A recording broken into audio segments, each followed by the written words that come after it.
Hey, the king is back, man. Straight up, the king is back again. There's been a lot of discussion lately about the MMA GOAT list. There's been a lot of misinformation put out there.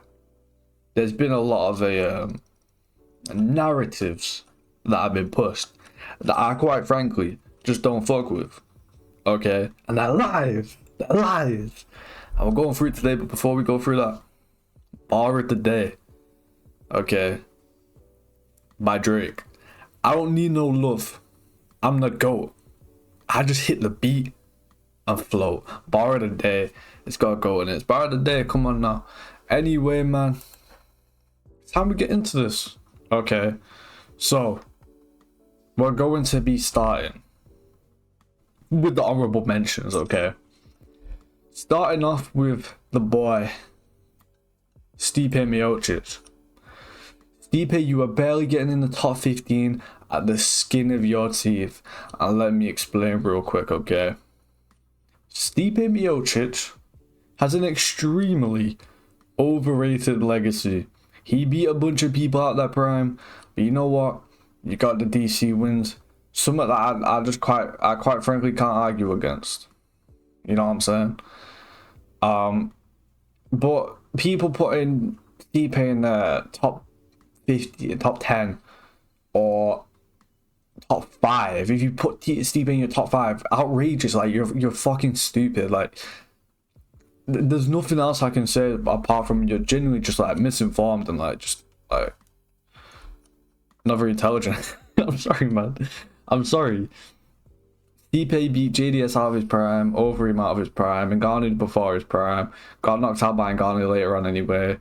Beat DC, to be fair. He's not top 5. He's arguably not even heavyweight GOAT. I'd argue, but I'm being nice and I'm compromising. Francis is arguably heavyweight GOAT. Just saying. Check out my video about that. But anyway, man. Moving on to the next honorable mention, which is Israel Adesanya. So Izzy's going at the number 14 spot. And why is Izzy going at the number 14 spot? Let me explain real quick. So, insane rise. Okay, practically as good as you can get when it comes to rising up the top of a division. But he stagnated when he won the bout. And he got loads of defenses. He got 5 title defenses, fair play. But let's be real. Okay? That was the middleweight division at its weakest it's maybe ever been. Notifications came up. Fuck off. At the weakest the division's ever been, right? He then loses the belt, wins it back, fair enough, against Alex Pereira, great win. But then he goes on to lose to Sean Strickland in a fight that he shouldn't have lost. He just shouldn't have. It's inexcusable. And then he also loses to Drake Duplessis. He's barely in there. One more loss, he'll be out. It's not going too hot for him right now.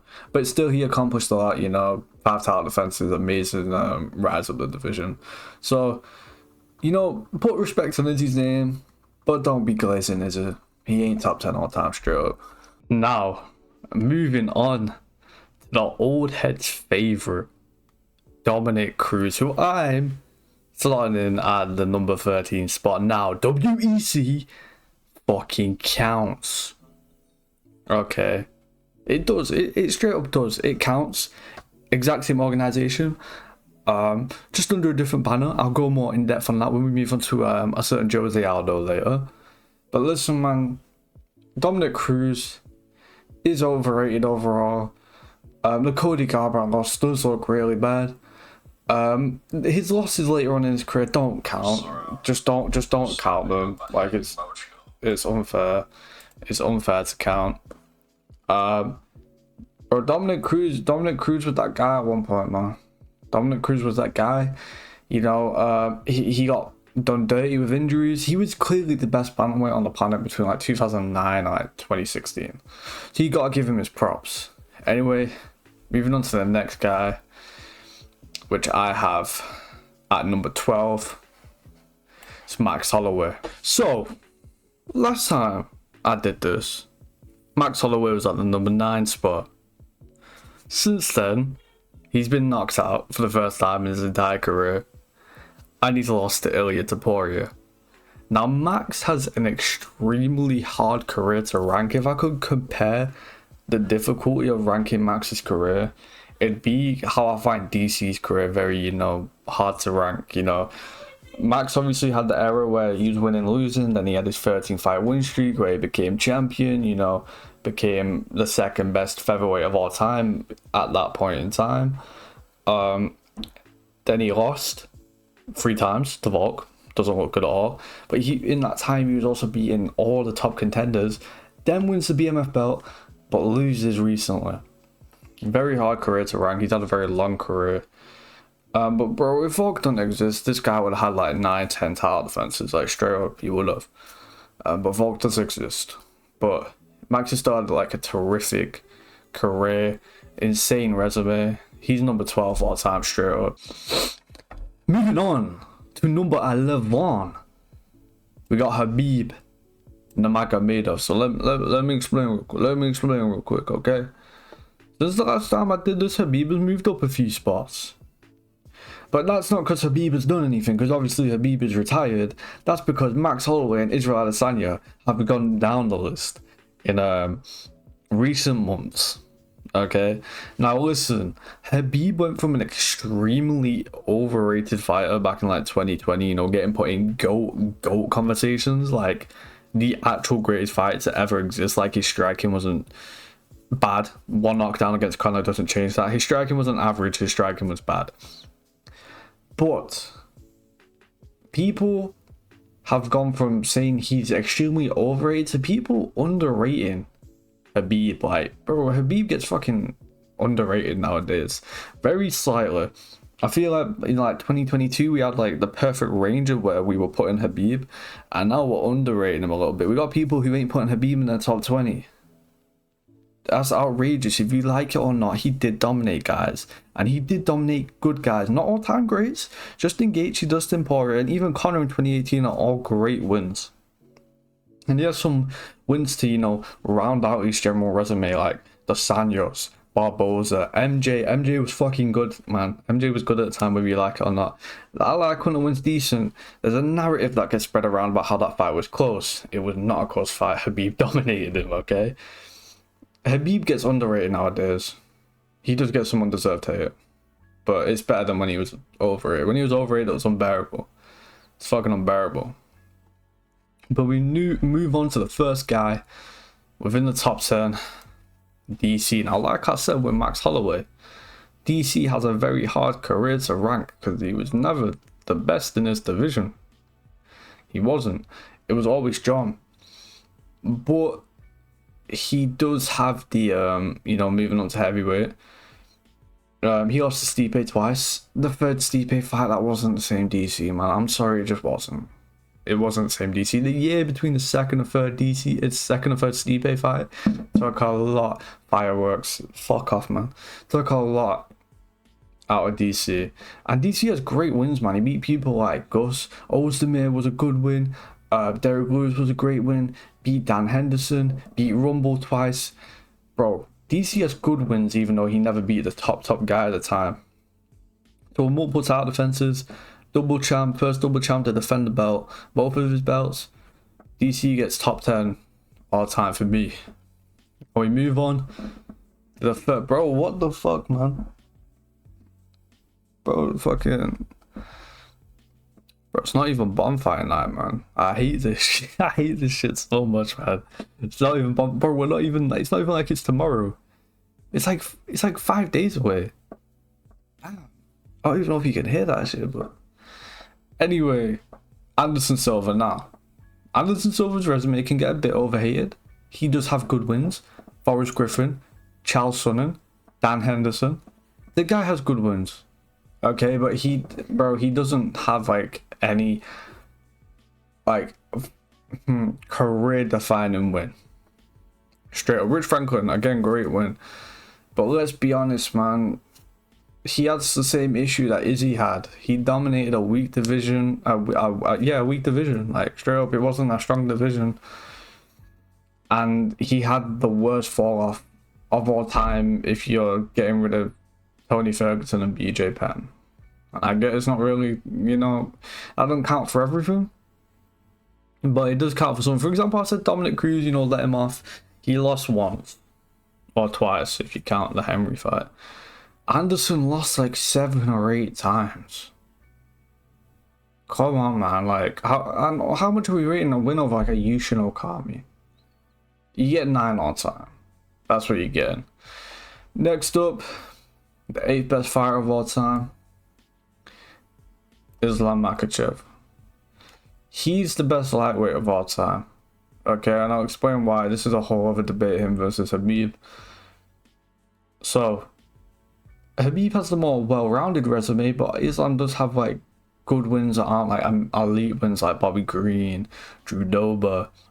And then he also has wins over Charles and Volk, which are both like top 20 fighters all time. Volk is a top 10, you know, he's not appeared on this list yet.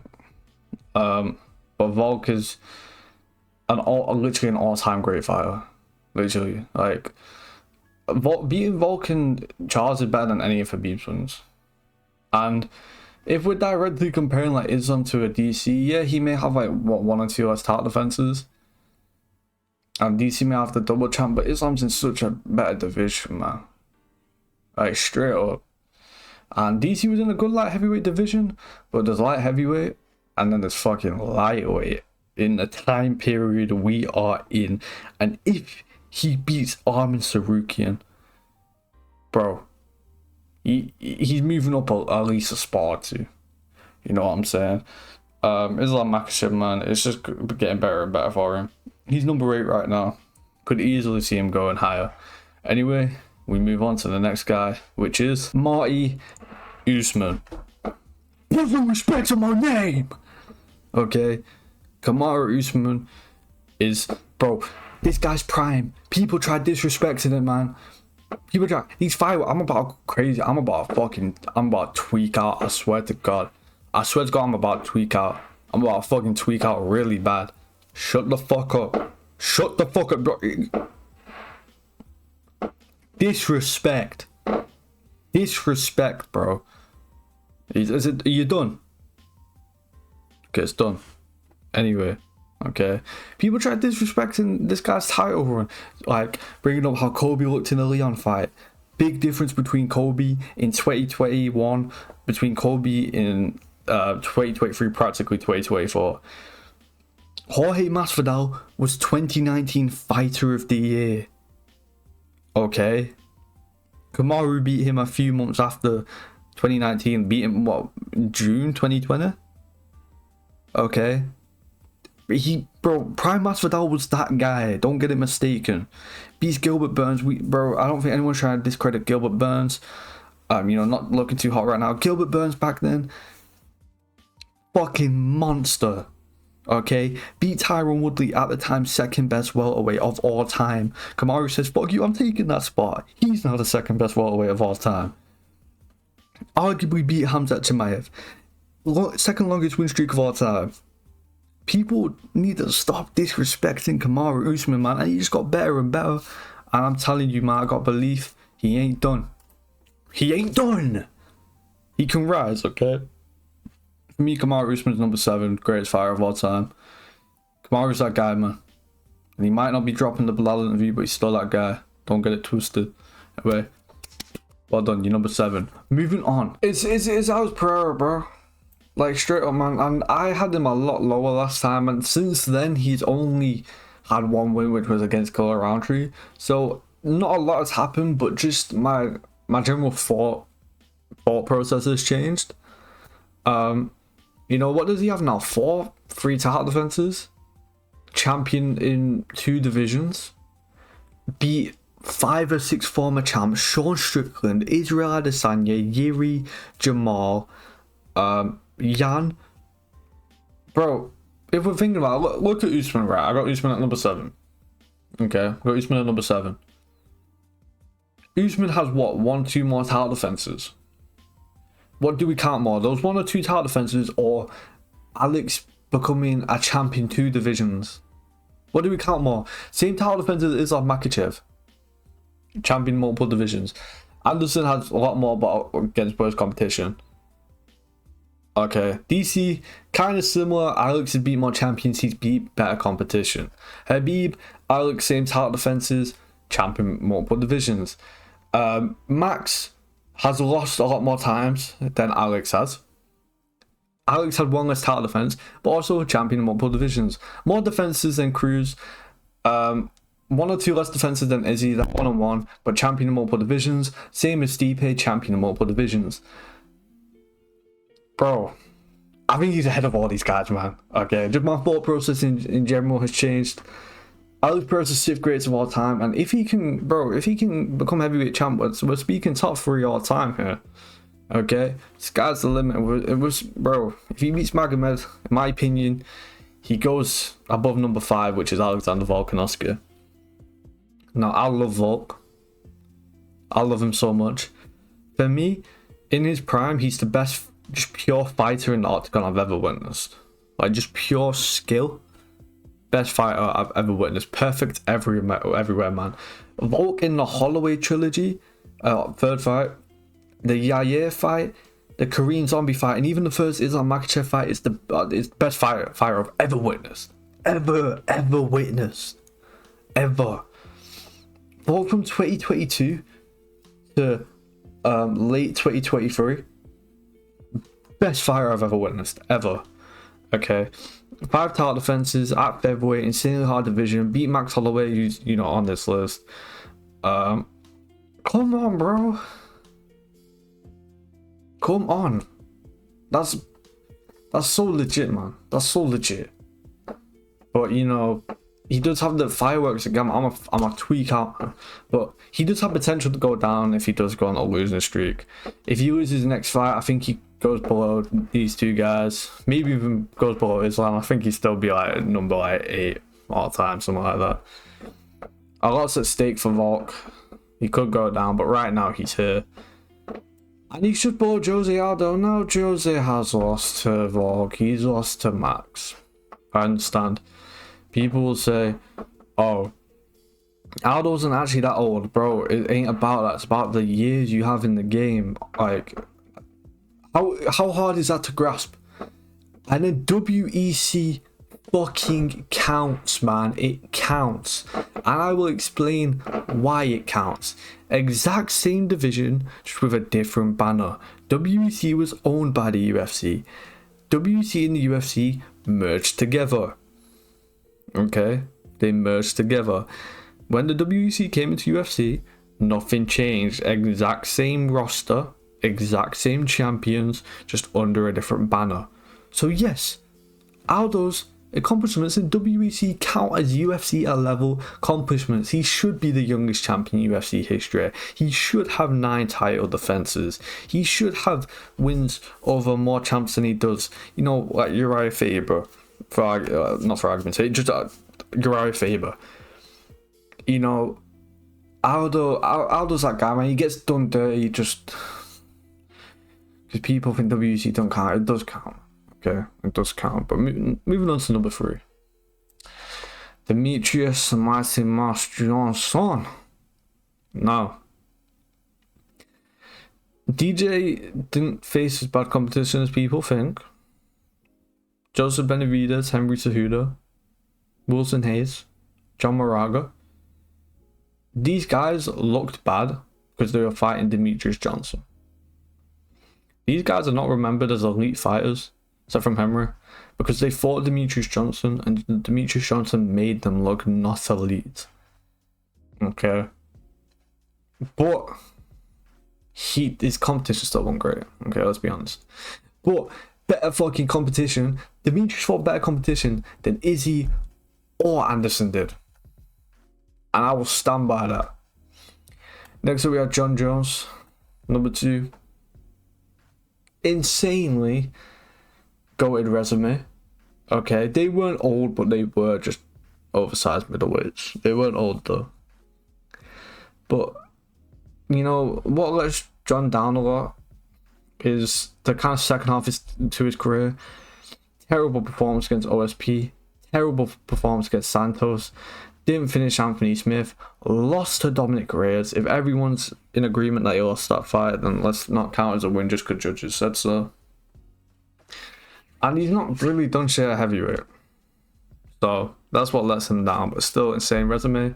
Number 1, GSP, beat everyone he ever fought.